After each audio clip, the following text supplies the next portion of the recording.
Taifa la Mungu mnaopendwa sana Tanzania, shalom shalom, na dunia nzima. Bwana Yesu Kristo asifiwe. Shalom shalom tena. Ninayo furaha kubwa kuwepo hapa, maana Mungu amekuwa akifunua mengi kuhusu nyakati tulizopo, watu mbalimbali, taifa na mtu mmoja mmoja. Na leo nitakwenda kuzungumza nabii huu ambao Mungu amenipatia kuhusu Mheshimiwa Tundu Lissu pamoja na Mheshimiwa Mbowe.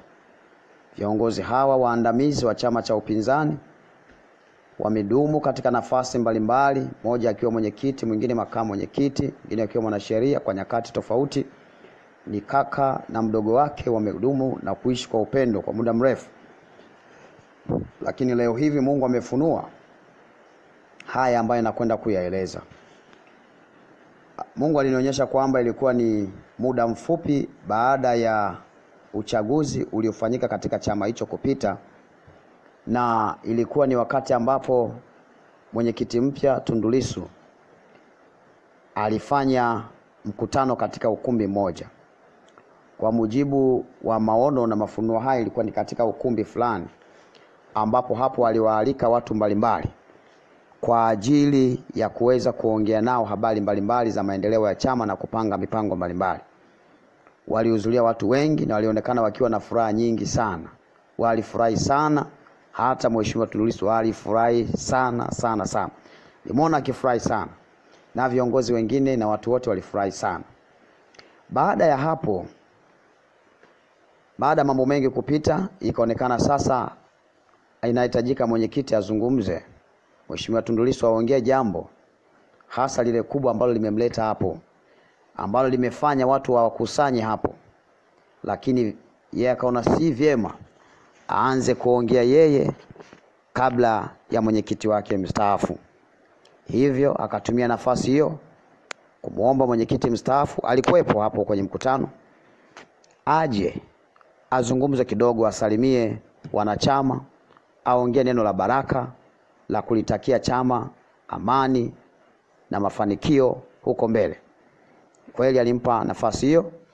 Nikamwona Mheshimiwa Mbowe alipokea mic akaanza kuzungumza.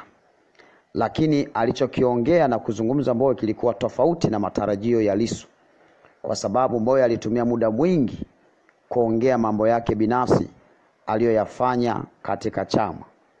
Alieleza chama alivyokutoa, ameeleza namna alivyokuwa na umuhimu kwenye chama, ameeleza mengi ya kwamba hata sasa bila yeye chama kitakufa. Ameeleza mengi kiasi kwamba furaha ya watu mahali pale ikageuka kuwa huzuni. Wengi waliokuwa na furaha wakakaa kimya, walinyamaza kusikiliza mheshimiwa anaongea nini. Mbona kama ana kitu ndani ya moyo kwa mazungumzo haya? Mbona kama kuna kitu amesaza bado, japokuwa kwa nje anasema amani? Hii ni nini hasa? Akaendelea kusema kwamba hata bila yeye chama hicho hakitakuwa salama. Kwa hiyo kuna mengi akazungumza, na kikubwa zaidi muda ulikuwa unaenda. Lissu niliona alipewa karatasi, na bila shaka ni msaidizi wake, huenda ni hotuba ambayo alitakiwa azungumze mbele ya viongozi wale, lakini hakuweza kuongea, maana muda ukawa unazidi kwenda na Mbowe hamalizi kuongea.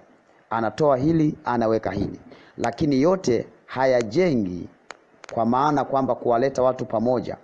Zaidi alikuwa analeta ubinafsi na kutengeneza kana kwamba yeye ni bora zaidi au ni muhimu zaidi, au bila yeye hakuna kitakachoendelea.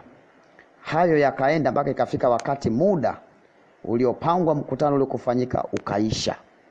Kaona ule muda umeisha, giza lilianza kuingia, maana ilikuwa ni mida ya jioni, na huo muda ukaisha. Muda wote akawa anaongea yeye.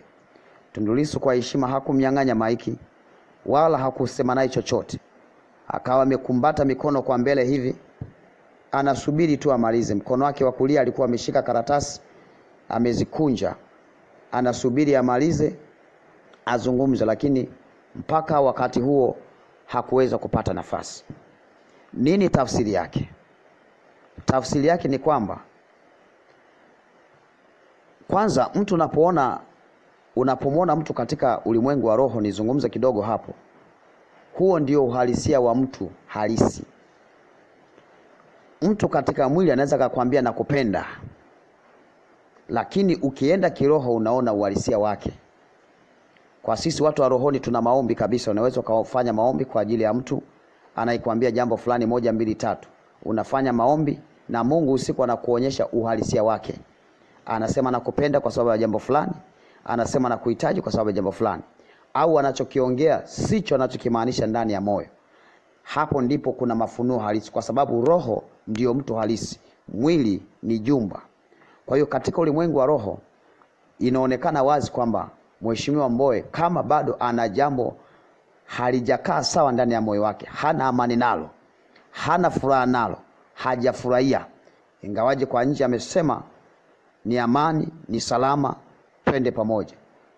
Kwa hiyo katika hali hiyo maana yake ni kwamba Mheshimiwa Tundu Lissu anatakiwa awe makini. Amekuwa na roho ya upole, ya kumheshimu kama kiongozi, ya kumtanguliza mbele na kuwa mfano kwenye kila kitu. Lakini hatakiwi kufanya hivyo kwa asilimia zote, kwa sababu anaidhania kuwa yupo hivyo, kuna wakati hayupo sawa. Kuna wakati roho yake inaonyesha bado hajaridhika na baadhi ya mambo fulani. Na ndio maana hata katika wakati ukirudi katika wakati hata wa tawala hizi mbili ukijaribu kuziangalia, utakuta kuna tofauti kidogo. Naye nitakuja kuizungumza hapa. Kwa mfano, tunaamini kwamba chama tawala na chama pinzani ni mafahali wawili ambao kila mmoja anapambana kutafuta haki ya kuingia madarakani.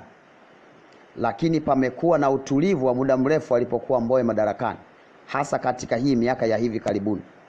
Ni kwa sababu chama hakikuwa na nguvu ya kuamka na kufanya movement ya kutosha katika wakati wake.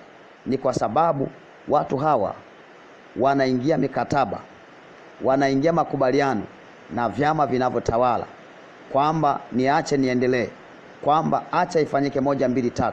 Wameingia mikataba. Tunajua mambo mengi kiroho, na ndio maana katika ulimwengu wa roho mtu hawezi kuficha kitu. Naweza tukaongea kwa kifupi hivi, mwenye hekima atajua, lakini tunayaona mengi. Kwa hiyo wanaingia makubaliano ya kwamba katika nafasi fulani hapa bwana usifanye kitu fulani. Unakuta nguvu ya ushindani ya chama inashushwa kwa sababu maalum, kwa faida ya mtu maalum na kwa lengo maalum. Na ndio maana sasa unakuta wakati huu ambapo ameingia mwenyekiti huyu mpya, unakuta chama kimekuja na nguvu mpya na kasi mpya. Hii watu wengi kimwili wanaitafsiri kama ni ukorofi, wanaitafsiri kama labda ni matumizi mabaya ya madaraka. Sio. Hiyo ni haki ya kila chama, ya kila mmoja. Lakini kwa sababu kuna mifumo ilishatangulia kwamba mtu atakayeinuka kutaka kufika pale ambapo wale wapo atatengenezewa namna yoyote aonekane hayuko sawa, ili wabaki kutawala wao, ili wabaki kuongoza wao. Huo ndio uhalisia. Ndio maana unakuta kinachojaribu kufanywa hapo ni kuvunja au kuharibu nguvu ya chama ili kishushwe. Kama umekataa kukubaliana kwa mezani, kwa mazungumzo, basi utakubali kwa hujuma ambazo zinatengenezwa, kwa namna ambazo zinatengenezwa. Lengo lote ni kudhoofisha upande ambao unaonekana hatari kuja kushika hatamu, kuja kukaa mahali ambapo wao wapo. Huu ndio uhalisia wa mambo haya kiroho. Kiroho tunayaona mengi sana. Tunajaribu kuyafikisha kwa hekima, na wenye hekima tu watayajua haya. Kinachoendelea ni kwamba nguvu ya chama unachokiona, wapo watu wengi wanaweza katuma kuja kuzungumza, wanazungumza kwa maslahi fulani, wanaongea kwa makusudi maalum. Kwa hiyo Tundu Lissu na kamati yake na wanachama wenzake ambao wako serious kweli na mageuzi, wanahitaji mabadiliko ya kweli. Lakini mbele ya watu ambao wanaotamani kubaki katika nafasi hizo, wanaonekana ni watu ambao wasaliti wa katiba, wasaliti, nazungumzia katiba nchi, nazungumzia kuna makosa mbalimbali yanatafutwa kwa sababu wao wana vyombo vya dola na mambo mbalimbali. Watatafuta namna yoyote waonekane hawako sawa, na wanatumia nguvu kubwa kushawishi wananchi ili wakubaliane nao kwamba hawako sawa. Hayo yote ni kwa sababu ya madaraka. Mungu awabariki sana. Muwe na wakati mwema. Tundu Lissu unatakiwa uwe makini kwenye nafasi yako, kwenye watu ambao unashirikiana nao, kwa sababu nafasi ulionayo ni nyeti na nafasi kubwa, na sio wote wanatamani ubaki kama ulivyo. Mungu awabariki wote. Amen.